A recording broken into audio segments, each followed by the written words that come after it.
ഈ കാണുന്ന ചിത്രത്തിൽ നിന്ന് കൂടുതലൊന്നും പറയാതെ തന്നെ നമുക്ക് കാര്യങ്ങൾ വ്യക്തമാവും.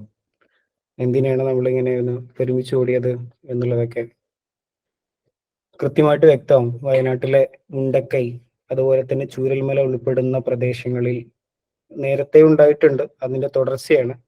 കഴിഞ്ഞ കാലങ്ങളിലൊക്കെ 2018-ലും 19-ലൊക്കെ ചെറിയ രൂപത്തിൽ ഉണ്ടായിട്ടുണ്ട്. അതിന്റെ ഒരു തുടർച്ചയാണ് ഇന്ന് കഴിഞ്ഞ ദിവസങ്ങളിൽ സംഭവിച്ചത്. ഇപ്പോഴും ദുരന്തം എന്ന് പറയുന്നത് വിട്ടുമാറിയിട്ടില്ല. കേരളത്തെ സംബന്ധിച്ചിടത്തോളം നമ്മൾ രണ്ട് കാലങ്ങളിലാണ് പ്രധാനമായിട്ടും പരിസ്ഥിതി ചർച്ച ചെയ്യാറുള്ളത്. ഒന്നാമത്തത് ജൂൺ 5 മറ്റൊന്ന് എന്തെങ്കിലും ഒരു ദുരന്തം ഉണ്ടാകുന്ന സമയത്താണ്. അപ്പോ അങ്ങനെ ഒരു സന്ദർഭമാണിത്. കേരളത്തിലെ മലയാളികളെ സംബന്ധിച്ചിടത്തോളം രണ്ട് കാലങ്ങളിൽ മാത്രമാണ് നമ്മൾ പരിസ്ഥിതി ചർച്ച ചെയ്യുക. അതിൽപ്പെട്ട ഏറ്റവും പ്രധാനപ്പെട്ട ഒരു സമയം എന്ന് പറയുന്നത് ജൂൺ 5. പരിസ്ഥിതി ദിനവും അതുമായി ബന്ധപ്പെട്ട കുറെ ആഘോഷങ്ങളും മരം നടലും എങ്ങനെ എക്കോ സെൽഫി എടുക്കലും ഇങ്ങനെ തുടങ്ങിയിട്ടുള്ള കുറെ ആചാരങ്ങളും ആഘോഷങ്ങളുമായിട്ട് തീർക്കുന്ന ഒരു ജൂൺ 5 ഉണ്ട് നമുക്ക്. അതുപോലെ തന്നെ മറ്റൊന്ന് എന്താ പറയാ, എന്തെങ്കിലും ഒരു ദുരന്തം ഉണ്ടാകുന്ന സമയത്താണ്. ഏതെങ്കിലും രൂപത്തിൽ എന്തെങ്കിലും ഒരു ദുരന്തം, ഇതുപോലെ ദുരന്തം ഉണ്ടാകുന്നു, പ്രളയം ഉണ്ടാകുന്നു, ചുഴലിക്കാറ്റ് ഉണ്ടാകുന്നു, അല്ലെങ്കിൽ ഇത്തരത്തിലുള്ള ലാൻഡ് സ്ലൈഡുകൾ ഉണ്ടാകുന്നു.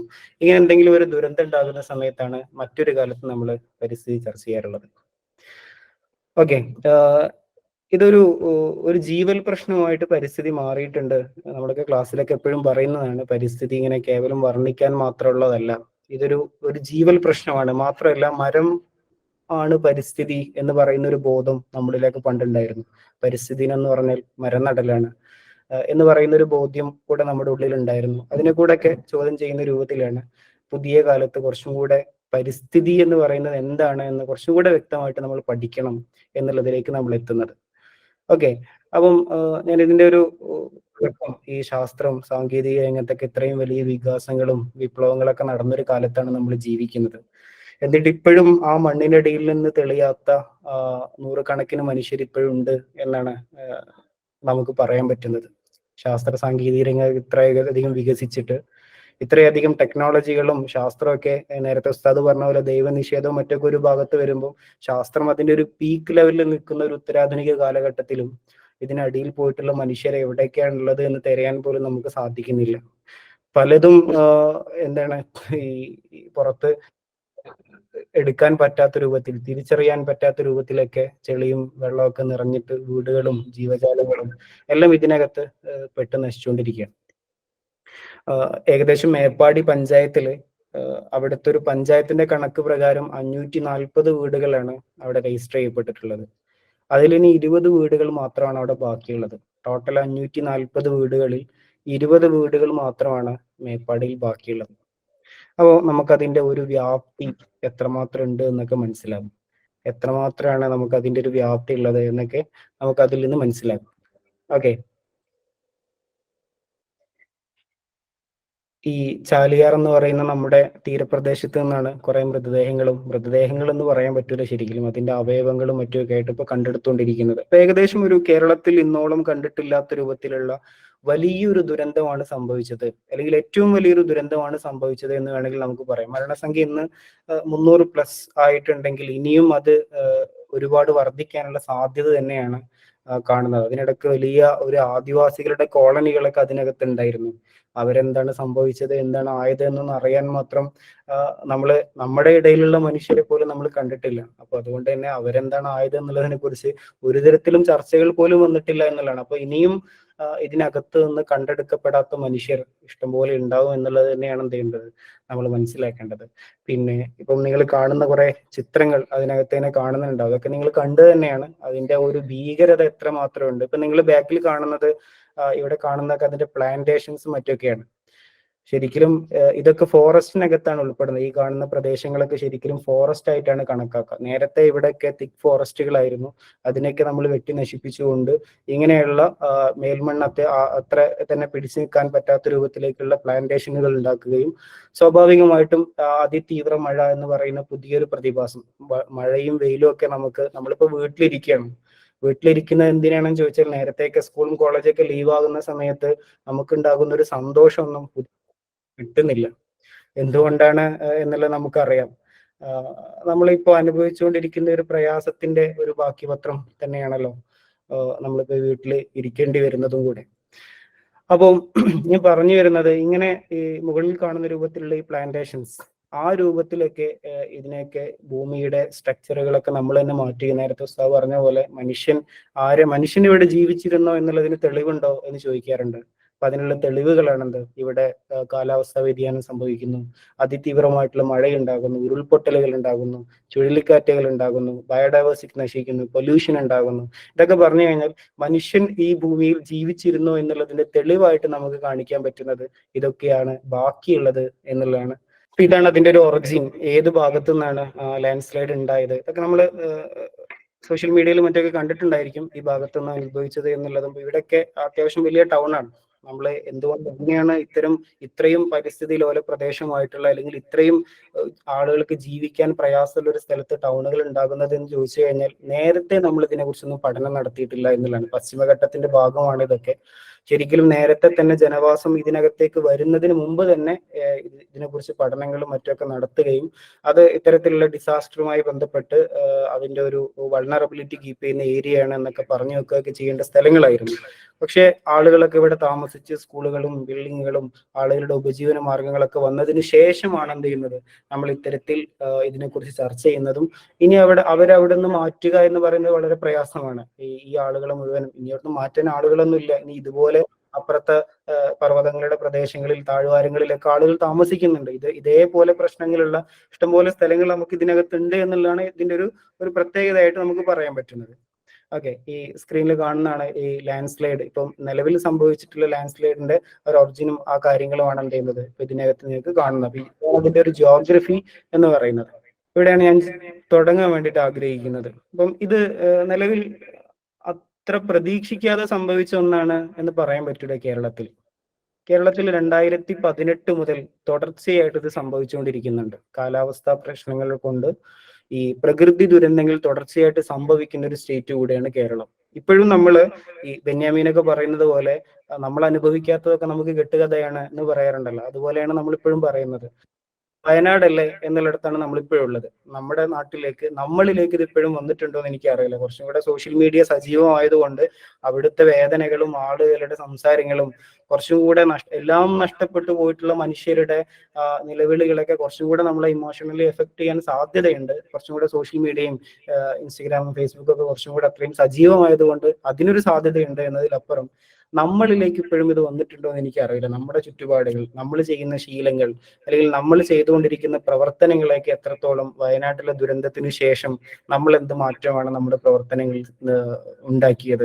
അപ്പൊ നമ്മളിങ്ങനെ വിചാരിക്കുന്ന, എനിക്ക് സ്വന്തം എന്താണ് ചെയ്യാൻ പറ്റുക, ഞാൻ ഒരാൾ വിചാരിച്ചാൽ ഇവിടെ എന്ത് നടക്കാനാണ് എന്ന് പറയുന്ന ഒരു സ്ഥിതിയിലേക്കാണ് നമ്മൾ ഇപ്പോഴും പോയിക്കൊണ്ടിരിക്കുന്നുണ്ടാവുക അല്ലെ. ഏറ്റവും ഇതിലൊക്കെ എപ്പോഴും പറയാറുള്ളത്, പരിസ്ഥിതി പ്രവർത്തനത്തിലൊക്കെ എപ്പോഴും പറയാറുള്ള ഒരു കാര്യം, ഒരു 100 പേര് ഏറ്റവും പെർഫെക്റ്റ് ആയിട്ട് എക്കോ ഫ്രണ്ട്ലി ആയിട്ട് എൻവയോൺമെന്റ് ഫ്രണ്ട്ലി ആയിട്ട് ജീവിക്കുക എന്നതിനേക്കാൾ ഏറ്റവും നല്ലത് ഒരു 10,000 ആളുകളെങ്കിലും അത് ജീവിക്കാനുള്ള ഒരു ശ്രമം നടത്തുക എന്നുള്ളതാണ്. അത്ര പെർഫെക്റ്റ് അല്ലെങ്കിൽ ഇംപെർഫെക്റ്റ് ആയിട്ടാണെങ്കിലും അതിനൊരു ശ്രമം നടത്തുക എന്നുള്ളതാണ്. ആ ശ്രമത്തിന്റെ ഭാഗമായിട്ട് നമ്മളൊക്കെ എന്ത് ചെയ്യണം, ഇത്തരത്തിലുള്ള ശീലങ്ങളിലേക്ക് കടന്നു വരേണ്ടതുണ്ട്.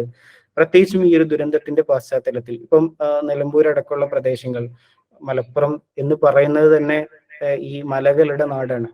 അപ്പം കുറച്ചു കാലം കഴിഞ്ഞാൽ നിങ്ങളുടെയൊക്കെ ഒരു അടുത്ത തലമുറയോട് നിങ്ങൾക്ക് ചിലപ്പോൾ പറഞ്ഞു കൊടുക്കാനുണ്ടാവുക, ഇവിടെ ഇങ്ങനെ വലിയ ടവറിന്റെ കൂന കണക്ക് കുറെ മണ്ണുകൾ ഉണ്ടായിരുന്നു, ആ മണ്ണുകളൊക്കെയാണ് നമ്മൾ മലകൾ എന്ന് വിളിച്ചിരുന്നത് എന്നൊക്കെ വേണമെങ്കിൽ ചിലപ്പോൾ നമുക്കൊക്കെ പറഞ്ഞു കൊടുക്കേണ്ടി വരും. ആ രൂപത്തിലാണ് ഇതൊക്കെ ഇടിച്ചു നിരത്തിയിട്ട് ഈ JCBയുടെ ഒരു ചിത്രം ഇങ്ങനെ വെച്ചുകൊണ്ട്, ചുരൽമലയിലെ ഒരു ചിത്രം, അവിടുന്ന് മണ്ണ് മാറ്റിക്കൊണ്ടിരിക്കുന്ന ഒരു JCBയുടെ ചിത്രം വെച്ചുകൊണ്ട് ഒരു കമന്റ് ഇങ്ങനെ ഇന്നലെ ഫേസ്ബുക്കിൽ ഇങ്ങനെ കണ്ടു. എന്താണ്, ഈ എത്രയോ മണ്ണുകൾ ഇടിച്ചു നിരത്തിയതിന്റെ ബോധം ഇപ്പൊ ഉള്ളിലുണ്ടോ എന്ന് ചോദിച്ചിട്ട് ഒരു പ്രത്യേക രൂപത്തിലുള്ള ഒരു കമന്റ് എനിക്ക് ഇഷ്ടമായത്. അത് നമ്മളെ വൈരുദ്ധ്യാത്മകം എന്നൊക്കെ പറയുന്നതിന്റെ ഒരു യഥാർത്ഥമായിട്ടുള്ള ഒരു സിസ്റ്റമായിട്ട് എനിക്ക് അതിനെ തോന്നി. അത് മുഖേനയാണ് എന്ത് ചെയ്തത് ഇത്രയധികം മണ്ണും മലയൊക്കെ നമ്മൾ ഇടിച്ചു നിരത്തിയിട്ടുള്ളത്. അതുകൊണ്ട് തന്നെയാണ് ഇപ്പം ആളുകളെ നമ്മൾ രക്ഷിക്കാനുള്ള ശ്രമങ്ങൾ നടത്തിക്കൊണ്ടിരിക്കുകയും ചെയ്യുന്നത്. അപ്പൊ ഓക്കെ, ഇപ്പം ഇതൊരു തുടക്കമല്ല എന്നുള്ളത് നമ്മൾ എപ്പോഴും മനസ്സിലാക്കണം. കേരളത്തിന്റെ ഒരു അന്തരീക്ഷം വെച്ചുകൊണ്ട് ഇതൊരു തുടർച്ചയാണ്. ശരിക്കും നിരന്തരമായി തുടർന്നുകൊണ്ടിരിക്കുന്ന ഒരു സിസ്റ്റമാണ് ഈ എൻവയോൺമെന്റുമായി ബന്ധപ്പെട്ട് നമ്മൾ അനുഭവിച്ചുകൊണ്ടിരിക്കുന്നത്. അപ്പൊ അതിൽ ഇപ്പം 2017 ഓഖി ചുഴലിക്കാറ്റോട് കൂടെയാണ് കേരളം ഈ രൂപത്തിലുള്ള ഒരു പ്രകൃതി പ്രതിഭാസങ്ങളിലേക്ക് പോയി തുടങ്ങിയത്. അതുവരെ നമുക്ക് ഇത്രയും പ്രശ്നങ്ങൾ ഉണ്ടായിരുന്നില്ല. 2017 തിരുവനന്തപുരത്താണ് ആദ്യമായിട്ട് ഓഖി ചുഴലിക്കാറ്റ് ഉണ്ടാവുകയും അത് മുഖേന കുറെ ആളുകൾക്ക് കിടപ്പാടം നഷ്ടപ്പെടുകയും കടലാക്രമണങ്ങളും മറ്റൊക്കെ ഉണ്ടാവുകയൊക്കെ ചെയ്തതിന്റെ ഫലമായിട്ട് ഒരുപാട് പ്രശ്നങ്ങൾ ഉണ്ടായി. ഒന്ന് കാര്യമായിട്ട് ഇറങ്ങി. ദെൻ 2018 കേരളം വന്ന് ഇന്ന് വരെ കണ്ടതിൽ വെച്ചിട്ടുള്ള ഏറ്റവും ഭീകരമായിട്ടുള്ള ഒരു പ്രളയം. അതിന്റെ ഒരു പിക്ചറൊക്കെ നിങ്ങൾക്ക് അവിടെ കാണാൻ പറ്റും. ആ ചിത്രം കണ്ട് അതിനകത്ത് മനസ്സിലാവും നമുക്ക് എന്താണ് അവിടെ സംഭവിച്ചതെന്നുള്ളത്. അപ്പം ദെൻ അതിനെ ആവർത്തിച്ചുണ്ടായിട്ടുള്ള ഒരുപാട് ദുരന്തങ്ങൾ, അതിൽ ഉരുൾപൊട്ടലുകൾ 2018 തന്നെ 1000-ഓളം ഉരുൾപൊട്ടലുകൾ കേരളത്തിൽ നടന്നിട്ടുണ്ട് എന്നാണ് പറയുന്നത്. ലാൻഡ് സ്ലൈഡുകൾ നടന്നിട്ടുണ്ട്. കട്ടിപ്പാറയും കവളപ്പാറയും അതുപോലെ തന്നെ പുത്തുമലയിലൊക്കെ ഉണ്ടായിട്ടുള്ള ദുരന്തങ്ങളെ കുറിച്ച് നമ്മൾ നിരന്തരം കേട്ടതാണ്. ഇതൊന്നും നമ്മുടെ പ്രദേശങ്ങളിൽ അല്ലാത്തത് കൊണ്ട് നമ്മളല്ലാത്ത വേറെ ആരൊക്കെയോ ആണ് ഇത് അനുഭവിക്കുന്നത് എന്ന ബോധ്യത്തിലാണ് നമ്മൾ ഉണ്ടായിരുന്നത്. ഇപ്പൊ ഏകദേശം മൃതദേഹങ്ങളൊക്കെ ഒഴുകി ഭാരതപ്പുഴയിലും നമ്മുടെ തൊട്ടടുത്ത പുഴകളിലേക്കൊക്കെ ഇങ്ങനെ ഒഴുകി വരുമ്പോഴാണ് ഇതൊക്കെ മനുഷ്യരായിരുന്നു, ഇവരൊക്കെ ജീവിച്ചിരുന്നു എന്നുള്ളതൊക്കെ നമുക്കും ചില ബോധ്യങ്ങൾ ഉണ്ടാകുന്നത്. അപ്പം ഈ പ്രകൃതി ദുരന്തങ്ങൾ സ്വാഭാവികമായിട്ടുള്ള ഒരു സാധനം ആണ് ഒന്ന്. പക്ഷെ അത് സംഭവിക്കുന്നത് നമ്മൾക്ക് പോലും പ്രശ്നമില്ലാത്ത രൂപത്തിൽ സംഭവിക്കേണ്ടതാണ്. പ്രകൃതിയുടെ മാറ്റം, പ്രകൃതി ദുരന്തങ്ങളല്ല, പ്രകൃതിയുടെ മാറ്റം എന്ന് പറയുന്നത് വളരെ സ്വാഭാവികമായിട്ട് നമുക്ക് കാലാവസ്ഥ എന്ന് പറയുന്നതിന് ദീർഘമായിട്ടുള്ള ഒരു കാലം, ഒരു 10-30 വർഷങ്ങൾ എടുത്തുകൊണ്ട് ഇങ്ങനെ പതുക്കെ പതുക്കെ മാറി വരേണ്ട ഒന്നാണ് കാലാവസ്ഥ. മനുഷ്യന്റെ ഇടപെടൽ കൊണ്ട് അതിന്റെ വേഗത വർദ്ധിക്കുന്നു എന്നുള്ളതാണ് നമ്മൾ മനസ്സിലാക്കേണ്ടത്. മനുഷ്യന്റെ ഇടപെടൽ കൊണ്ട് ഈ കാലാവസ്ഥാ മാറ്റത്തിന്റെയും ഇതിന്റെ എല്ലാറ്റിന്റെയും അടിസ്ഥാന കാരണം കാലാവസ്ഥാ മാറ്റമാണ്. ഇപ്പൊ ഇവിടെ സംഭവിച്ച ഉരുൾപൊട്ടലുകൾ, കടലാക്രമണങ്ങൾ, ചുഴലിക്കാറ്റുകൾ, വരൾച്ച, ചൂട്, അതിതീവ്ര മഴയും വെയിലൊക്കെ നമുക്കിന്ന് ദുരന്തങ്ങളുടെ പട്ടികയിലാണ്. മഴ വരുമ്പോഴേക്കും നമുക്ക് പേടിയായി തുടങ്ങുന്നു, അല്ലെങ്കിൽ ചൂട് കാലം വരുമ്പോഴേക്കും നമുക്ക് പേടിയാവുകയാണ്. ഏത് രൂപത്തിലായിരിക്കും ഈ വർഷം ഉണ്ടാവുക. കഴിഞ്ഞ വർഷമൊക്കെ നിങ്ങൾ ആലോചിച്ച് നോക്കും, നമുക്ക് വെള്ളം അത്ര തന്നെ വറ്റിയിട്ടൊന്നുമില്ല, പക്ഷെ നമുക്ക് ജീവിക്കാൻ സാധ്യമല്ലാത്ത രൂപത്തിൽ ചൂടുണ്ടായിരുന്നു. ചൂട് അധികം കൂടിക്കഴിഞ്ഞാൽ എന്താണ്, ഗ്ലോബൽ ഫ്രീസിംഗ് ആണ് ഉണ്ടാവുക എന്നാണ് പറയുന്നത്. ചൂട് കൂടിക്കഴിഞ്ഞാൽ ഐസുകൾ ഉരുകിയിട്ട് അത് ഫ്രീസ് ആകുന്ന രൂപത്തിലേക്ക് എന്ത് ചെയ്യും, അത് വീണ്ടും മാറും. അപ്പൊ ഞാൻ പറയുന്നത്, ഇങ്ങനെ ഒരു അത്ര സുഖകരമല്ലാത്ത ഒരു അന്തരീക്ഷത്തിലൂടെയാണ് കേരളം അടക്കമുള്ള സ്റ്റേറ്റ് കടന്നു പോകുന്നത്. കേരളത്തിന്റെ ഒരു ജിയോഗ്രഫി നമുക്കറിയാം. നമ്മൾ ചെറിയ ക്ലാസ്സിലൊക്കെ മലനാട്, ഇടനാട്, തീരപ്രദേശം എന്നൊക്കെ പറഞ്ഞിട്ട് പഠിച്ചിട്ടുണ്ട് അല്ലെ. അപ്പൊ അതൊരു അറബിക്കടലിലേക്ക് ഒരു പലക ചരിച്ചു വെച്ചതുപോലെയാണ് നമ്മുടെ ഭൂപ്രദേശം ഉള്ളത്. ഇങ്ങനെ മുകളിൽ മലനാടുണ്ട്, ദെൻ അതിന്റെ ഒരു ഇടനാടായിട്ട് ഒരു സമതല പ്രദേശങ്ങൾ, ദെൻ തീരപ്രദേശം. ഇങ്ങനെ വളരെ ചെരിവുള്ള ഒരു ഭൂമിയാണ്. അറബിക്കടലിലേക്ക് അത്രയും ചെരിഞ്ഞ് നിൽക്കുന്ന ഭൂമിയാണ്. അതിന്റെ ഒരു ഭാഗത്ത് പശ്ചിമഘട്ടാണ്, ഇപ്പുറത്തെ ഭാഗത്ത് അറബിക്കടലാണ്. ദെൻ ഈ രണ്ട് പശ്ചിമഘട്ടത്തിന്റെയും അറബിക്കടൽ ഇടയിലുള്ള ഒരു പ്രദേശമാണ് ശരിക്കും ജിയോഗ്രഫിയാണ് കേരളം എന്ന് പറയുന്നത്. നമ്മളിങ്ങനെ പറഞ്ഞു പഠിച്ചിട്ടുള്ള ഒരു സാധനമുണ്ട്, ഏറ്റവും കൂടുതൽ ജീവിക്കാൻ സുഖമുള്ള, അല്ലെങ്കിൽ ഏറ്റവും നല്ല അന്തരീക്ഷമുള്ള, കാലാവസ്ഥയുള്ള, ഏറ്റവും നല്ല എന്നല്ലേ ഗോഡ്സ് ഓൺ കൺട്രി എന്നൊക്കെ നമ്മൾ വിളിച്ചുകൊണ്ടിരിക്കുന്ന ഒരു സ്റ്റേറ്റിനെ കുറിച്ചാണ് ഞാൻ പറയുന്നത്. അത് നമ്മള് അങ്ങനെ പറഞ്ഞു പഠിച്ചുകൊണ്ട് നമുക്ക് ഇത് ഇപ്പോഴും ഉൾക്കൊള്ളാൻ പറ്റുന്നില്ല. കേരളത്തിൽ ഇത്രയൊക്കെ ഉണ്ടാവും. ഏറ്റവും കൂടുതൽ ഡിസാസ്റ്റർ എഫക്റ്റഡ് ആയിട്ടുള്ള ഒരു സ്റ്റേറ്റിന്റെ ലിസ്റ്റിൽ കേരളം 2-3 സ്ഥാനത്തുണ്ട് ഇന്ത്യയിൽ. അപ്പൊ അത്രയും ഇതൊരു ഏറ്റവും ഇന്ത്യയുടെ അങ്ങേ അറ്റത്തുള്ള ഒരു സംസ്ഥാനമാണ്. ഒരു ഭാഗത്ത് മുഴുവൻ കടലാണ്, ഈ ഭാഗത്ത് മുഴുവൻ വലിയ പർവ്വതങ്ങളാണ്. പശ്ചിമഘട്ടം എന്ന് പറയുന്നത് ഏകദേശം ഗുജറാത്തിൽ നിന്ന് തുടങ്ങി കന്യാകുമാരി വരെ വരുന്ന ഏകദേശം 1500-ഓളം അല്ലെങ്കിൽ 1600-ഓളം കിലോമീറ്റർ നീണ്ടു കിടക്കുന്ന വലിയ പർവ്വതനിരയാണ്. ഇത് രണ്ട് ഭാഗത്തും പ്രശ്നമാണ് നമുക്ക്. പക്ഷെ ഇതുള്ളത് കൊണ്ട് മാത്രമാണ് നമ്മൾ നിലനിൽക്കുന്നതും. അറബിക്കടലിൽ നിന്ന് അടുത്ത കാലത്തായിട്ട് ഇപ്പൊ 2017 ഓക്കി ചുഴലിക്കാറ്റ് മുതലാണ് നമ്മളത് ശ്രദ്ധിച്ചു തുടങ്ങിയത്. ഈ ചുഴലിക്കാറ്റുകൾ നേരത്തെ ഇന്ത്യൻ ഓഷ്യൻ വഴി, നമ്മൾ മൺസൂണൊക്കെ പഠിച്ചിട്ടുണ്ടല്ലോ, ഇന്ത്യൻ ഓഷ്യനിൽ നിന്ന് ഇങ്ങനെ വരുന്നു, എന്നിട്ട് ഈ ഇക്വേറ്ററിൽ തട്ടിക്കൊണ്ട് കൊറിയോലിസിസ് പ്രഭാവം വഴി തിരിച്ച് ഇന്ത്യയിലേക്ക് വരികയും അറബിക്കടൽ ശാഖയും ബംഗാൾ കടൽ ശാഖയൊക്കെ ആയിട്ട് തിരിച്ചു പോകുന്നു എന്നൊക്കെ പറഞ്ഞിട്ട് ഇങ്ങനെ പാടി പഠിച്ചിട്ടുണ്ടാവും നമ്മൾ 10ാം ക്ലാസ്സിലൊക്കെ. എന്താണ് മൺസൂൺ എന്ന് ചോദിക്കുമ്പോൾ ദീർഘമായിട്ടുള്ള എസ്സേ ഒക്കെ എഴുതിയിട്ടുള്ള ആളുകളായിരിക്കും നമ്മളൊക്കെ. അപ്പം ഇതാണ് അതിന്റെ ഒരു സ്ഥിതി. അങ്ങനെയായിരുന്നു നമ്മുടെ ഈ കാലാവസ്ഥയും മറ്റൊക്കെ ഉണ്ടായിരുന്നത്. പക്ഷെ അറബിക്കടലിൽ നിന്ന് ഡയറക്റ്റ് ആയിട്ട് കേരളത്തിനകത്തേക്ക് ചുഴലിക്കാറ്റുകളും മറ്റൊക്കെ വന്നു തുടങ്ങുന്നത് ഈ കാലത്താണ്. അത് നമ്മൾ ശരിക്കും പേടിക്കേണ്ട ഒരു സാധനം കൂടെയാണ്. നേരത്തെ ഉണ്ടാവാത്ത രൂപത്തിലുള്ള ഒരു പുതിയ പ്രതിഭാസമാണ്. അപ്പം ഇതൊരു ആവർത്തിച്ചുണ്ടാകുന്ന ഒരു ദുരന്തമാണ് എന്നുള്ളത് നമ്മൾ എപ്പോഴും എന്ത് ചെയ്യണം, തിരിച്ചറിയേണ്ടതുണ്ട്. ദെൻ ഇതിന്റെ 2 അടിസ്ഥാന കാരണങ്ങൾ പറയുന്നത്, ഏറ്റവും പ്രധാനപ്പെട്ട രണ്ട് കാരണങ്ങൾ പറയുന്നത്, ഒന്ന് കാലാവസ്ഥാ വ്യതിയാനം തന്നെയാണ്. കാലാവസ്ഥാ വ്യതിയാനത്തിന്റെ അടിസ്ഥാന കാരണം മലയാളികളാണ് എന്നൊന്നും പറയാൻ പറ്റൂല. വലിയ വികസിത രാജ്യങ്ങൾ, ഇൻഡസ്ട്രിയൽ റവല്യൂഷന് ശേഷം 16-ാം നൂറ്റാണ്ടിലൊക്കെ ഉണ്ടായിട്ടുള്ള ഇൻഡസ്ട്രിയൽ റവല്യൂഷനും അതിനുശേഷം ഉണ്ടായിട്ടുള്ള അർബനൈസേഷനും ഇതിനൊക്കെ ശേഷം ലോകത്തിൽ ഒരുപാട് പ്രവർത്തനങ്ങൾ, ഹരിതഗൃഹവാതങ്ങൾ, ഗ്രീൻ ഹൗസ് ഗ്യാസസ് എന്ന് പറയുന്ന നമ്മൾ മീഥേനും അതുപോലെ തന്നെ കാർബൺ മോണോക്സൈഡും കാർബൺ ഡൈ ഓക്സൈഡും സൾഫർ ഡൈ ഓക്സൈഡും ഈ നൈട്രസ് ഓക്സൈഡും തുടങ്ങിയിട്ടുള്ള ഒരുപാട് വാതകങ്ങൾ അന്തരീക്ഷത്തിൽ വിവിധ പ്രവർത്തനങ്ങളുടെ ഫലമായിട്ട് അന്തരീക്ഷത്തിലേക്ക് എത്തുകയും അത് ഇങ്ങനെ അന്തരീക്ഷത്തെ അകാരണമായിട്ട് ചൂട് പിടിപ്പിക്കുകയൊക്കെ ചെയ്തതിന്റെ ഫലമായിട്ടാണ്, അന്തരീക്ഷം മാത്രമല്ല സമുദ്രം ചൂട് പിടിച്ചതിന്റെ ഒരു ഫലമാണ് ഇപ്പൊ അറബിക്കടലിൽ നിന്ന് നമ്മൾ ഇങ്ങോട്ടേക്ക് എന്ത് ചെയ്യുന്നു, ഇതിന്റെ ചുഴലിക്കാറ്റുകളും ദിശ മാറി സഞ്ചരിക്കുന്നു എന്ന് പറയുന്നത്. അപ്പം ഇങ്ങനെ ഒരു ചൂട് പിടിക്കുന്ന ഒരു അന്തരീക്ഷം ഉണ്ടായതിന്റെ ഫലമായിട്ട് ടോട്ടൽ ഒരു കാലാവസ്ഥാ വ്യതിയാനം ഇവിടെ സംഭവിച്ചു. ഇത് ഇതിന്റെ അടിസ്ഥാന കാരണം നോക്കുകയാണെങ്കിൽ നമ്മൾ മാത്രമൊന്നുമല്ല, വികസിത രാജ്യങ്ങളാണ് ഇതിന്റെ ഏറ്റവും പ്രധാനപ്പെട്ട പ്രശ്നക്കാർ. അമേരിക്ക അടക്കമുള്ള ബ്രസീലും ജപ്പാനും ജർമ്മനിയൊക്കെ അടക്കമുള്ള രാജ്യങ്ങളാണ് ഇതിന്റെ ഏറ്റവും പ്രധാനപ്പെട്ട ഉൽപാദകർ എന്ന് പറയുന്നത്. പക്ഷെ പരിസ്ഥിതി ദുരന്തം എല്ലാവരും ഒരേപോലെ ബാധിക്കും. എല്ലാ രാജ്യങ്ങളെ ആരെവിടെ ചെയ്തു കഴിഞ്ഞാലും എല്ലാവരും ഒരുപോലെ ബാധിക്കും. അപ്പൊ കാലാവസ്ഥാ വ്യതിയാനം സംഭവിച്ചു കഴിഞ്ഞു എന്നിടത്താണ് ശാസ്ത്രമുള്ളത്. കാലാവസ്ഥാ വ്യതിയാനം സംഭവിക്കാനുള്ള നമ്മൾ സസ്റ്റൈനബിൾ ഡെവലപ്മെന്റ് ഒക്കെ പറയുന്ന പോലെ വരും കാലത്തെ തലമുറകളെ കുറിച്ചൊന്നുമല്ല നമ്മൾ സംസാരിച്ചുകൊണ്ടിരിക്കുന്നത്, സംഭവിച്ചു കഴിഞ്ഞതിനെ കുറിച്ചാണ്. ഇനി അതിനെ എങ്ങനെ മിറ്റിഗേറ്റ് ചെയ്യണം, അഡാപ്റ്റ് ചെയ്യണം എന്നുള്ളത് മാത്രമാണ് നമ്മൾ ചർച്ച ചെയ്യേണ്ടത്. ദെൻ രണ്ടാമത്, പ്രാദേശികമായിട്ട് നമ്മൾ തകർത്തിട്ടുള്ള നമ്മുടെ പ്രകൃതി.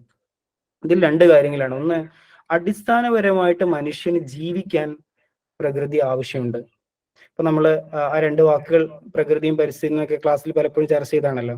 മനുഷ്യനെപ്പോഴും നമുക്ക് വീട് വെക്കാൻ ചിലപ്പോൾ അടിസ്ഥാന ആവശ്യങ്ങൾക്ക് പ്രകൃതി ആവശ്യമുണ്ട്. ദെൻ ആ ആവശ്യങ്ങളിൽ നിന്ന് പുറത്ത് കിടക്കുമ്പോഴാണ് നമുക്ക് പ്രശ്നം വരുന്നത്. Nature has enough to meet our need, not our greed എന്ന് ഗാന്ധി പറയുന്നുണ്ടല്ലോ. നമുക്ക് ആവശ്യമുള്ളത് മുഴുവൻ ഈ പ്രകൃതിക്കകത്തുണ്ട്. നമുക്ക് എന്തൊക്കെയാണോ ആവശ്യമുള്ളത് അത് മുഴുവൻ ഈ പ്രകൃതിയിലുണ്ട്. എന്നാൽ നമ്മുടെ ആവശ്യങ്ങൾക്ക് അപ്പുറം കടന്നുള്ള ഒന്നും തന്നെ ഈ പ്രകൃതിയിലില്ല എന്ന് ഗാന്ധി പറയുന്നുണ്ട്. അപ്പം ഇങ്ങനെ നമ്മുടെ ആവശ്യങ്ങൾക്ക് അപ്പുറം കടന്നുകൊണ്ട് നമ്മൾ പ്രകൃതിയെ ചൂഷണം ചെയ്യുമ്പോൾ സ്വാഭാവികമായിട്ടും അത് തിരിച്ചു വരും. ആ തിരിച്ചു വരുന്നത് ചിലപ്പം ലാൻഡ് സ്ലൈഡ് ആയിട്ടായിരിക്കും, ചുഴലിക്കാറ്റായിട്ടായിരിക്കും, അല്ലെങ്കിൽ മറ്റെന്തെങ്കിലും എർത്ത് ആയിട്ടായിരിക്കും, അല്ലെങ്കിൽ പ്രളയമായിട്ടാവാം. ഇങ്ങനെയൊക്കെ കേരളത്തിൽ നിങ്ങൾ ആലോചിച്ചു, ഈ തീവ്ര മഴ എന്ന് പറയുന്നത് 2 ദിവസം കൂടെ ഇതേപോലെ നീണ്ടു നിന്നിരുന്നെങ്കിൽ കേരളത്തിൽ വലിയൊരു പ്രളയം കൂടെ സംഭവിക്കുമായിരുന്നു. കേരളത്തിന്റെ ഡ്രൈനേജ് സിസ്റ്റം ഒക്കെ അത്രയും, നമുക്ക് ഒഴുക്ക് ചാലുകളില്ലല്ലോ, അഴുക്ക് ചാലുകൾ മാത്രമേ ഉള്ളൂ. ഒഴുകാനുള്ള ചാലുകൾ നമുക്കില്ല, നമുക്ക് അഴുക്ക് ചാലുകൾ മാത്രമേ ഉള്ളൂ. പേരെന്നെ അങ്ങനെയാണ്, അഴുക്ക് ചാൽ എന്നാണ് പേര്, അല്ലെ? അപ്പം അതിലൊക്കെ എങ്ങനെ എന്താണ് ഈ പാഴ്വസ്തുക്കൾ, അല്ലെ, പാഴാക്കാൻ പാടില്ലാത്തതിനൊക്കെ നമ്മൾ ചേർത്ത് പാഴ്വസ്തുക്കൾ എന്ന് പറഞ്ഞിട്ട് അതിനൊക്കെ എടുത്തൊഴിവാക്കാനുള്ള സ്പേസുകളായിട്ട് മാറുകയും ഇങ്ങനെ അഴുക്ക് ചാലുകൾ മാത്രമായിട്ട് നമ്മുടെയൊക്കെ ഡ്രൈനേജുകളൊക്കെ മാറി. സ്വാഭാവികമായിട്ടും കുറച്ചധികം നല്ല മഴ പെയ്തു കഴിഞ്ഞാൽ, ഇപ്പൊ നിലവിൽ തന്നെ നമ്മുടെ ഈ ഹൈവേയുടെ വർക്കുകൾ പൂർത്തിയായി കഴിഞ്ഞാൽ അതിന്റെ പ്രത്യാഘാതം എത്ര ഉണ്ടാവും എന്നുള്ളത് നമ്മൾ കണ്ടറിയേണ്ടി വരും. ഈ നോർത്ത് ഈസ്റ്റേൺ അല്ലെങ്കിൽ നോർത്തേൺ സ്റ്റേറ്റിലുള്ള അതേ ടെക്നോളജികൾ അതേ ജിയോഗ്രഫിയിൽ ചെയ്യുന്ന കാര്യങ്ങളാണ് ഇവിടെ ചെയ്തു വെച്ചിരിക്കുന്നത്. അപ്പൊ കേരളത്തിന്റെ ഇത്തരത്തിലുള്ള മഴയും ഇതൊക്കെ വന്നു കഴിഞ്ഞാൽ എന്താണ് സംഭവിക്കുക എന്നുള്ളത് നമ്മൾ കാത്തിരുന്ന് കാണേണ്ടി വരും. ഈ ഹൈവേ വികസനത്തിന്റെ ഭാഗമായിട്ടൊക്കെ നമുക്കത് വരും വർഷങ്ങളിൽ കൃത്യമായിട്ട് അനുഭവിക്കാവുന്നതാണ്. ഏത് രൂപത്തിലാണ് ഇതിന്റെ വെള്ളം കൺവേർട്ട് ചെയ്യുന്നത് എന്നുള്ള കാര്യങ്ങളൊക്കെ നമുക്ക് അറിയാൻ പറ്റും. ഓക്കെ, അപ്പൊ ഞാൻ പറയുന്നത്, ഇപ്പം നിലവിൽ 1 ഡിഗ്രി സെൽഷ്യസ് എങ്കിലും ഈ കാലാവസ്ഥ ഒരു എന്താണ് കാർബൺ ഡൈ ഓക്സൈഡിന്റെ അളവ് കാർബണിന്റെ അളവ് അന്തരീക്ഷത്തിൽ കൂടിക്കഴിഞ്ഞാൽ നമുക്ക് ഇവിടെ ജീവിക്കാൻ പറ്റില്ല എന്നുള്ളതാണ്. 1 ഡിഗ്രി എന്നൊക്കെ പറയുന്നത് നമ്മളെ സംബന്ധിച്ചിടത്തോളം എത്ര ചെറുതാണല്ലേ. അപ്പം അത്രയും തന്നെ കൂടിക്കഴിഞ്ഞാൽ പോലും നമുക്ക് ഇവിടെ ജീവിക്കാൻ പറ്റൂല. എന്താ സംഭവിക്കുക? ഈ അകാരണമായിട്ട് ചൂട് പിടിക്കും. നമുക്കറിയാം, ഹൈ പ്രഷറിൽ നിന്ന് ലോ പ്രഷറിലേക്കാണ് എപ്പോഴും വിൻഡിന്റെ സഞ്ചാരം ഉണ്ടാവുക. ഈ ഉച്ചമർദ്ദ പ്രദേശത്ത് നിന്ന് ന്യൂനമർദ്ദ പ്രദേശത്തേക്ക് സഞ്ചരിക്കുന്ന വായുവിന്റെ കാറ്റ് എന്നൊക്കെ പറഞ്ഞ് പഠിച്ചിട്ടുണ്ടാവും 8ാം ക്ലാസ്സിൽ. അപ്പം ഇതാണല്ലോ, ഇപ്പം എവിടെയാണോ അകാരണമായിട്ട് ചൂട് പിടിക്കുന്നത് അവിടെ പ്രഷർ കുറയുകയും ദെൻ അതിനകത്തേക്ക് വിൻഡിന്റെ ഡയറക്ഷൻ തിരിഞ്ഞു വരികയും ചെയ്യും. ഇതാണ് ഇപ്പൊ അറബിക്കടലിലും മറ്റൊക്കെ സംഭവിക്കുന്നത്. ഇപ്പൊ ഇവിടെ നിങ്ങൾക്ക് ഇന്ത്യയുടെ ഒരു ജിയോഗ്രഫി കാണാൻ പറ്റുമല്ലോ. അതിനകത്ത് നീ നോക്കൂ, കേരളം കിടക്കുന്നതിന്റെ ഒരു സ്റ്റേറ്റിൻ്റെത് ഈ അറേബ്യൻ സീ ആണ് ഇവിടെ കാണുന്നത്. ദെൻ ഈ ഭാഗത്ത് നമുക്ക് ഇന്ത്യൻ ഓഷ്യൻ, ദെൻ ബംഗാൾ ഉൾക്കടൽ. ഈ 3 പ്രദേശത്താൽ ചുറ്റപ്പെട്ടിട്ടുള്ള ഒരു സ്ഥലമാണ് നമ്മൾ. അപ്പം ഏകദേശം ഇവിടെ നിന്നാണ് നമുക്ക് ഈ ബംഗാൾ കടലിന്റെ മേഖലയിൽ നിന്നാണ് സാധാരണ നമുക്ക് ചുഴലിക്കാറ്റുകളും മറ്റൊക്കെ വരാറുള്ളത്.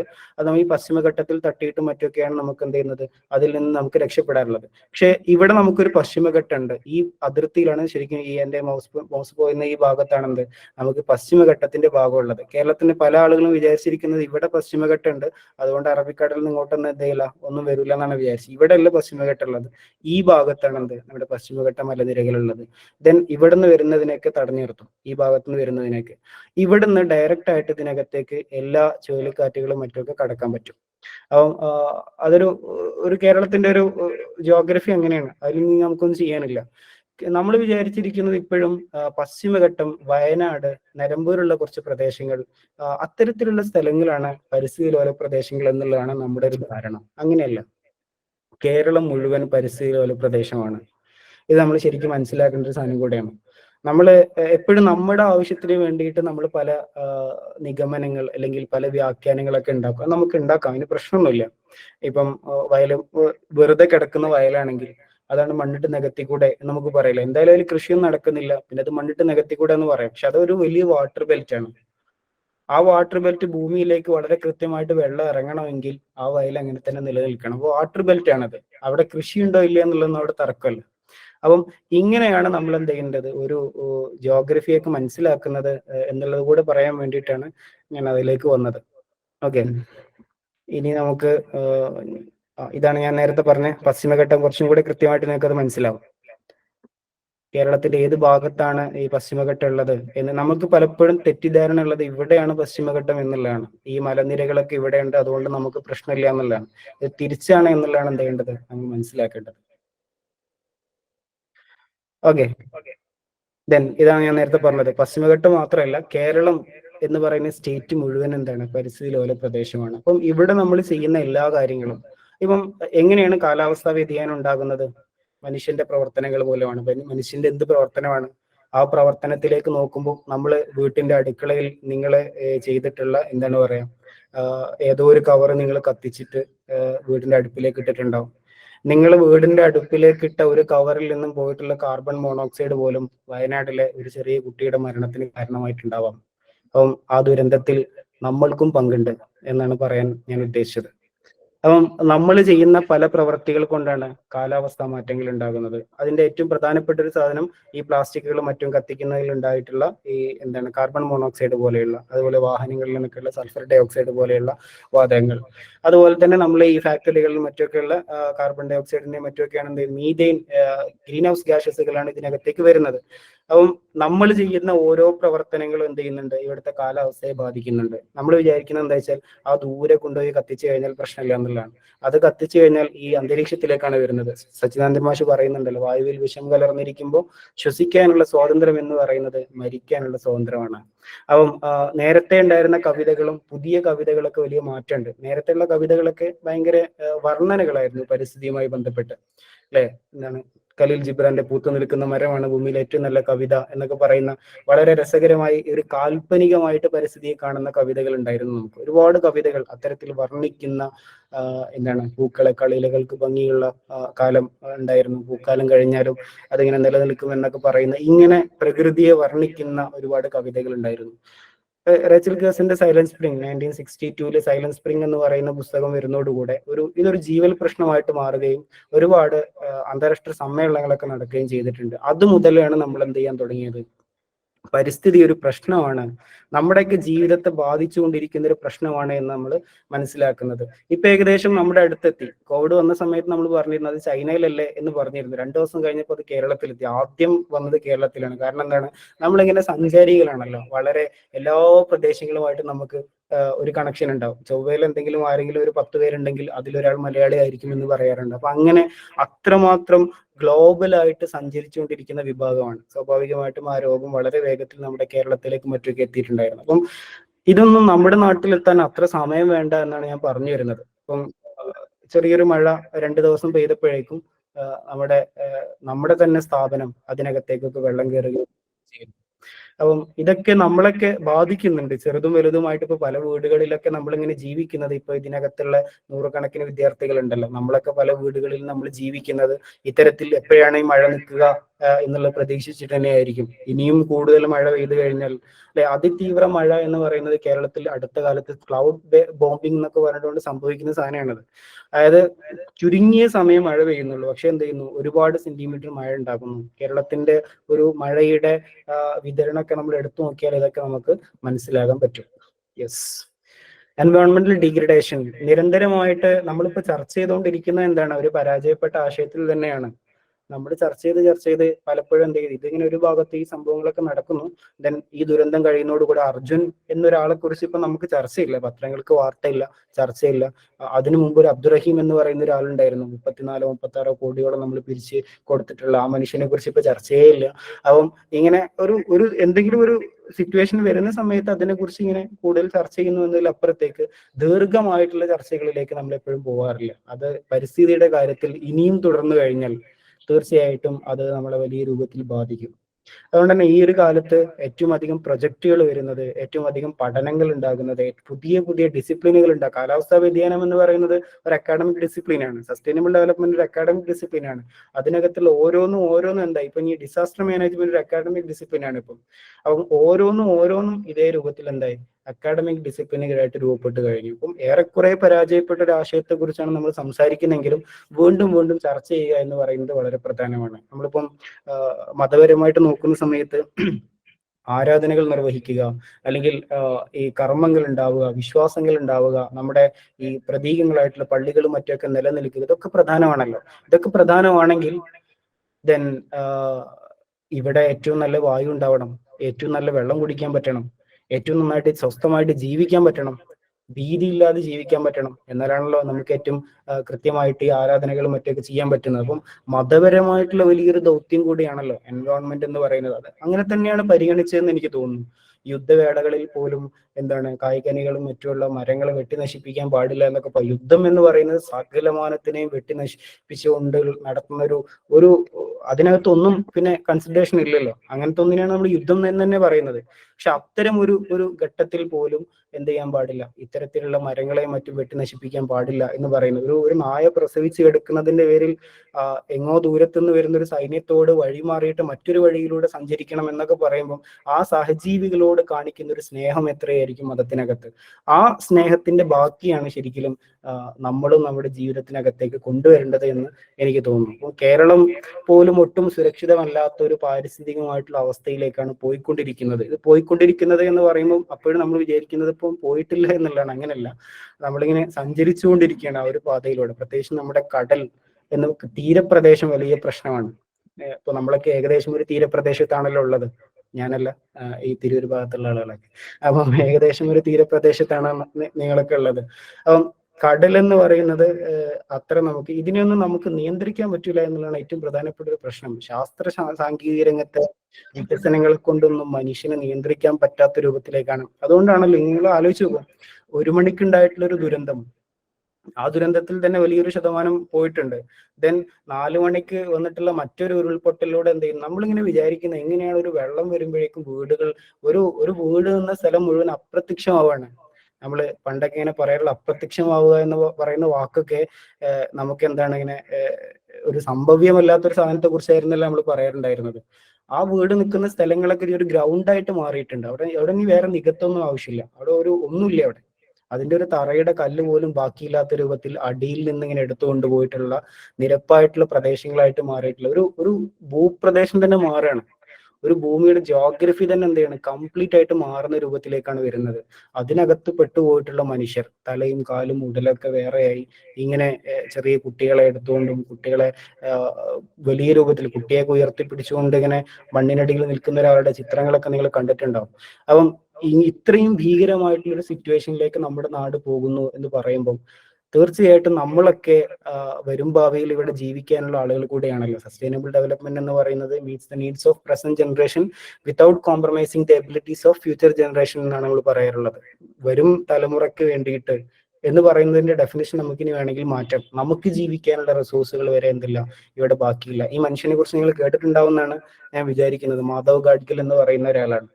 വർഷങ്ങൾക്ക് മുമ്പ് അദ്ദേഹം പശ്ചിമഘട്ടത്തെ കുറിച്ച് ദീർഘമായിട്ട് പഠിക്കുകയും എന്നിട്ട് എന്താണ് അവിടെ സംഭവിക്കാൻ സാധ്യതയുള്ളത് എന്ന് വളരെ കൃത്യമായിട്ട് അദ്ദേഹം പറഞ്ഞു വെക്കുകയും ചെയ്തിട്ടുണ്ട്.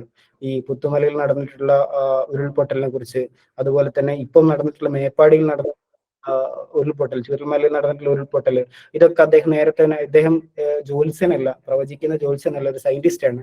അദ്ദേഹം വളരെ കൃത്യമായി ആ പർവ്വതത്തിന്റെ കാര്യങ്ങളെ കുറിച്ച് പഠനം നടത്തിയതിനു ശേഷമാണ് എന്ത് ചെയ്തത്, ഈ സംഭവങ്ങളൊക്കെ പറഞ്ഞിട്ടുള്ളത്. അപ്പം ഞാൻ പറഞ്ഞു വരുന്നത്, ഈ റിപ്പോർട്ട് അന്ന് വലിയ പ്രതിഷേധങ്ങൾ ഉണ്ടായി. കാരണം അവിടുന്ന് ആളുകളെ കുടിയൊഴിപ്പിക്കേണ്ടി വരും എന്നൊക്കെ പറഞ്ഞുകൊണ്ട് വലിയ പ്രതിഷേധങ്ങൾ നടന്നപ്പോൾ അങ്ങനെയാണ് ആ റിപ്പോർട്ട് എന്ത് ചെയ്തത്, അത് നടപ്പിലാക്കാതെ പോയത്. പിന്നീട് കസ്തൂരി രംഗൻ എന്ന് പറയുന്ന ഒരു എഞ്ചിനീയർ, അദ്ദേഹത്തെയാണ് വീണ്ടും പഠിക്കാൻ വേണ്ടി ഏൽപ്പിച്ചത്. അദ്ദേഹം ഇതുപോലെ കുറെ സാധനങ്ങളൊക്കെ പഠിച്ച് റിപ്പോർട്ട് ഇതിനെ കുറച്ചും കൂടി ഡയല്യൂട്ട് ചെയ്തുകൊണ്ട് റിപ്പോർട്ട് കൊടുത്തു. അതും എന്ത് ചെയ്തു, നമുക്ക് നടപ്പിലാക്കാൻ പറ്റില്ല എന്ന് പറഞ്ഞുകൊണ്ട് നമ്മൾ തള്ളിക്കളഞ്ഞു. ദെൻ കേരളം അതിൽ ഉമ്മൻ വി ഉമ്മൻ എന്ന് പറയുന്ന ഒരു പുതിയ കമ്മീഷൻ വെച്ചു. ആ കമ്മീഷൻ എന്ത് ചെയ്തിട്ടില്ല, നമുക്ക് നടപ്പിലാക്കാൻ പറ്റിയില്ല. ഇതൊക്കെ നടപ്പിലാക്കാൻ പറ്റാതെ കേരളത്തിന്റെ ഔദ്യോഗിക തലങ്ങളിലെ മേശപ്പുറത്തിരിക്കുമ്പോൾ നമ്മൾ എന്ത് ചെയ്യുന്നു, ഇത്തരത്തിലുള്ള ദുരന്തങ്ങളുടെ ഭീകരമായിട്ടുള്ള വാർത്തകൾ. ഇന്നലെ കേരളത്തിന്റെ ഒരു ഔദ്യോഗികമായിട്ടുള്ള ഒരു വാർത്ത നമ്മൾ കാണുന്നത്, ഈ ശാസ്ത്ര സാങ്കേതിക രംഗത്തെ ശാസ്ത്രജ്ഞരാരും എന്ത് ചെയ്യാൻ പാടില്ല, ഇവിടെ സന്ദർശിക്കാൻ പാടില്ല. ഗവൺമെന്റ് ഇതുവരെ ഉണ്ടാക്കിയിട്ടുള്ള റിപ്പോർട്ടുകൾ പുറത്തുവിടാനും പാടില്ല. ഇവരാരും പത്രപ്രവർത്തകരെ കാണാൻ പാടില്ല എന്നുള്ളതാണ്. വളരെ നിഗൂഢമായിട്ടുള്ള ചില സംവിധാനങ്ങൾ കൂടെയാണ് എന്ത് ചെയ്യുന്നത്, സർക്കാർ പറഞ്ഞുകൊണ്ടിരിക്കുന്നത്. അപ്പം എപ്പോഴും നമ്മൾ പറയാറുള്ള ഒരു സാധനം, ദുരന്തമായതിനു ശേഷം നമ്മൾ വലിയ രൂപത്തിൽ എന്ത് ചെയ്യാറുണ്ട്, ഇതിനെ കേരളത്തിലെ ജനങ്ങളുടെ പ്രബുദ്ധതയെ കുറിച്ച് നമ്മൾ എപ്പോഴും പറയാറുണ്ട്. എന്തെങ്കിലും ഒരു പ്രശ്നം ആർക്കെങ്കിലും സംഭവിച്ചു കഴിഞ്ഞാൽ ആളുകൾ അവരുടെ ജീവൻ പോലും മറന്നുകൊണ്ട് അതിനകത്തേക്ക് ഓടിയെത്തുന്ന ഒരു വലിയ സിറ്റുവേഷൻ ഉണ്ട്. ഈ സാധനം ശരിക്കും ദുരന്തം ഉണ്ടാവാതിരിക്കാനാണ് നമ്മൾ ചെയ്യേണ്ടത്. ദുരന്തം ഉണ്ടാവാതിരിക്കാൻ ഇത്തരത്തിലുള്ള ചില സന്ദർഭങ്ങൾ നമ്മൾ ചെയ്തു കഴിഞ്ഞാൽ തീർച്ചയായിട്ടും വരും കാലങ്ങളിൽ എന്ത് ചെയ്യാൻ പറ്റും, ഇങ്ങനെയുള്ള ദുരന്തങ്ങളൊക്കെ നമുക്ക് ഇല്ലാതെയാക്കാൻ പറ്റും എന്നുള്ളത് തന്നെയാണ് നമ്മുടെ ചർച്ച. എൻവയോൺമെന്റും നേച്ചറും നമ്മൾ എപ്പോഴും ക്ലാസ്സിൽ പറയുന്ന ഒരു സാധനമാണ്. പരിസ്ഥിതി എന്ന് പറയുന്നത് നേരത്തെ പ്രകൃതിയിൽ നമ്മളൊക്കെ ഉണ്ടായിരുന്നു, ഞാനും നിങ്ങളും ഈ ജീവജാലങ്ങളും. ബഷീർ പറയുന്നത് പോലെ അണ്ടകടാഹം എന്നൊക്കെ പറയുന്ന ഈ പ്രപഞ്ചത്തിന്റെ മുഴുവനും അതിനകത്ത് ഉണ്ടായിരുന്നു. അതിനകത്ത് നിന്ന് പതുക്കെ ഈ ബഷീറിന്റെ ഒരു നോവലിനകത്ത് എന്താണ് ഈ ഈ എന്താണ് അബൂബക്കർ എന്ന് പറയുന്ന ഒരു രാഷ്ട്രീയക്കാരൻ അയാളുടെ വീട്ടിലേക്ക് കടന്നു വരുന്നുണ്ട്. വീട്ടിലേക്ക് കടന്നു വരുമ്പോൾ പറയുന്നത്, നമ്മളന്ന് ആ ചർച്ചയിൽ പറഞ്ഞിരുന്നു, വീട്ടിലേക്ക് കടന്നു പറയുന്ന രാഷ്ട്രീയക്കാരൻ കടന്നു വരുമ്പോൾ അവിടെ ഉണ്ടായിരുന്ന ഒരു സന്ദർഭത്തെ കുറിച്ച് ബഷീർ പറയുന്നത് ഇങ്ങനെയാണെന്ത്, കാക്കകൾ പറന്നു പോകുന്നു, പരുന്തുകൾ പറന്നു പോകുന്നു, പൂച്ചകൾ ഓടിപ്പോകുന്നു, അതുപോലെ എന്താണ് പാത്തുമ്മയുടെ അപ്പുറത്തെ പെണ്ണുങ്ങളുടെ അടുത്തേക്ക് പാഞ്ഞു പോകുന്നു എന്നൊക്കെ പറഞ്ഞിട്ട് ബഷീർ ആ ഒരു സന്ദർഭത്തെ വിശദീകരിച്ചുകൊണ്ട് അവിടെ ആകെ നിശബ്ദമായി എന്ന് പറഞ്ഞിട്ടാണ് അവസാനിക്കുന്നത്.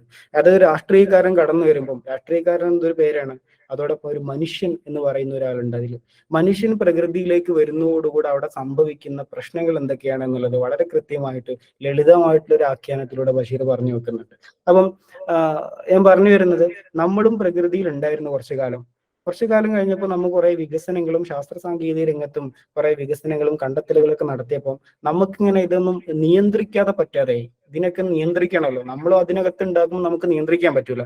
അപ്പൊ സ്വാഭാവികമായിട്ടും നമ്മൾ പ്രകൃതിയിൽ നിന്ന് പുറത്തു കിടന്നുകൊണ്ട് നമ്മളല്ലാത്തതിനെയൊക്കെ ചേർത്ത് വിളിച്ച പേരാണ് പരിസ്ഥിതി എന്ന് പറയുന്നത്. ഇപ്പൊ എൻവയോൺമെന്റ് എന്ന വാക്ക് തന്നെ പരിസ്ഥിതി വിരുദ്ധമാണ് എന്ന് നമുക്ക് വേണമെങ്കിൽ പറയേണ്ടി വരും. പ്രകൃതി വിരുദ്ധമാണ് അല്ലെങ്കിൽ പരിസ്ഥിതി വിരുദ്ധമാണ് നമുക്ക് പറയേണ്ടി വരും.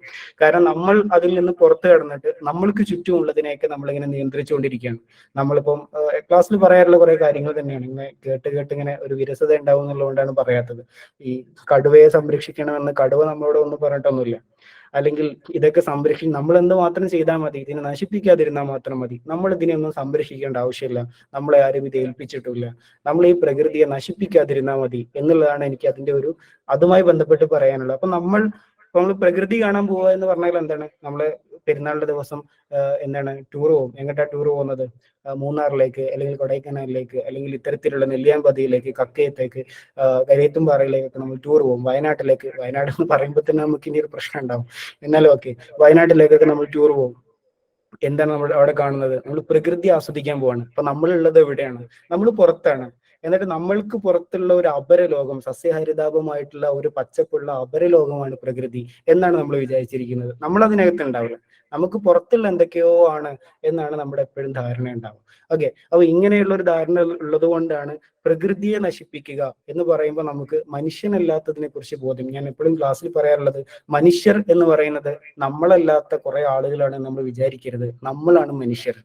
അപ്പോൾ നമ്മളാണ് സമൂഹം എന്ന് പറയുന്നത്, നമ്മൾ ജീവിക്കുന്ന സ്ഥലമാണ് ഭൂമി എന്ന് പറയുന്നത്. ഈ കോൺസെപ്റ്റ് നമുക്ക് വന്നാൽ തന്നെ ഏറെക്കുറെ കാര്യങ്ങളൊക്കെ നമ്മൾ ശ്രദ്ധിക്കും. അപ്പോൾ നമ്മൾ ചെയ്യുന്നത് എത്രത്തോളം ചെറുതാണെങ്കിലും ആ ചെറുത് അങ്ങനെ തന്നെ അതിന് ഉപകാരപ്പെടുമെന്ന് നമ്മൾ വിചാരിക്കുക. ഒരു തൈ നട്ടെങ്കിലും നമ്മളും ഈ ഭൂമിയിൽ ജീവിച്ചിരുന്നു എന്ന് അടയാളപ്പെടുത്തണമെന്നാണല്ലോ പറയാം. നാളെ ആ തൈ വളർന്നുകൊണ്ട് വലിയൊരു വടവൃക്ഷമായി കഴിഞ്ഞാൽ ആ വൃക്ഷത്തിന് അത് അങ്ങനെ ഒരു വലിയ വൃക്ഷമാകുന്ന സമയത്ത് പോലും നമുക്ക് ചിലപ്പം അതിന്റെ തണൽ ആസ്വദിക്കാൻ നമുക്ക് പറ്റിക്കൊള്ളണമെന്നില്ല. ഇപ്പം നമ്മൾ മരിച്ചു പോയിട്ടുണ്ടാവും, നമുക്ക് ഖബറിലായിരിക്കും ഉണ്ടാവുക. ആ സമയത്ത് പോലും അതിൽ നിന്നും ഏതോ ഒരാൾ അതിന്റെ തണലിൽ വന്നിരുന്നാൽ അതിന്റെ പ്രതിഫലം നമ്മുടെ ഖബറിലേക്ക് എത്തും എന്നൊക്കെ പറയുന്ന ഒരു മതത്തിൽ വിശ്വസിക്കുന്ന ആളുകളാണല്ലോ. ഏതെങ്കിലും ഒരു കിളി വന്നുകൊണ്ട് അതിനകത്തുനിന്ന് ഒരു പഴം ഭക്ഷിച്ചാൽ ആ കിളി അതിൽ നിന്ന് ഭക്ഷിച്ചതിന്റെ പ്രതിഫലം ആ മരം നട്ട ആളുടെ അസ്ഥിപഞ്ജലം മണ്ണോട് ചേർന്നിരിക്കുന്ന കാലത്ത് പോലും അയാളുടെ ഖബറിലേക്ക് അത് എത്തുമെന്ന് പറയുമ്പോൾ എത്രത്തോളം കൃത്യമായിട്ടുള്ള സഹജീവി സ്നേഹത്തിന്റെ ഒരു സൂക്ഷ്മമായിട്ടുള്ള ബോധ്യങ്ങളാണ് നമ്മുടെ പരിസ്ഥിതി ബോധം, ഇസ്ലാമിന്റെ പരിസ്ഥിതി ബോധം എന്നൊക്കെ നമുക്ക് മനസ്സിലാക്കാൻ പറ്റും. പക്ഷെ എത്രത്തോളം നമ്മളത് മനസ്സിലാക്കിയിട്ടുണ്ട്, അതിനെക്കുറിച്ച് പഠനം നടത്തിയിട്ടുണ്ടെങ്കിൽ നമ്മൾ കഴിഞ്ഞ വർഷമൊക്കെ ആലോചിച്ചിരുന്ന സസ്റ്റൈനബിൾ ഡെവലപ്മെന്റുമായി ബന്ധപ്പെട്ട ചർച്ചകളൊക്കെ. അപ്പം സസ്റ്റൈനബിൾ ഡെവലപ്മെന്റിന്റെ എല്ലാ ആശയങ്ങളെയും ഏത് രൂപത്തിലാണ് നമ്മൾ മീറ്റ് ചെയ്യേണ്ടത് എന്നുള്ളത് ഇസ്ലാമിനകത്ത് വളരെ കൃത്യമായിട്ട് പറഞ്ഞു വെക്കുന്നുണ്ട്.